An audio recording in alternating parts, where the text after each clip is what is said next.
আসসালামু আলাইকুম রহমতুল্লাহ। প্রশংসা আল্লাহ রব্বুল আলামিনের প্রতি, যিনি আমাদেরকে মুসলিম করে পাঠিয়েছে। তাই সকলে বলি আলহামদুলিল্লাহ।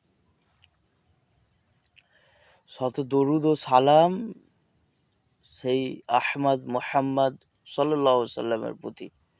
আল্লাহুম্মা সাল্লি আলা মুহাম্মাদিন ওয়া আলা আলি মুহাম্মাদ কামা সাল্লাইতা আলা ইব্রাহিম ওয়া আলা আলি ইব্রাহিম ইন্নাকা হামিদুম মাজিদ। আল্লাহুম্মা বারিক আলা মুহাম্মাদ ওয়া আলা আলি মুহাম্মাদ কামা বারাকতা আলা ইব্রাহিম ওয়া আলা আলি ইব্রাহিম ইন্নাকা হামিদুম মাজিদ। নাহমাদুহু ওয়া নুসাল্লি আলা ফি রাসূলিহিল কারীম, আম্মা বা'দ।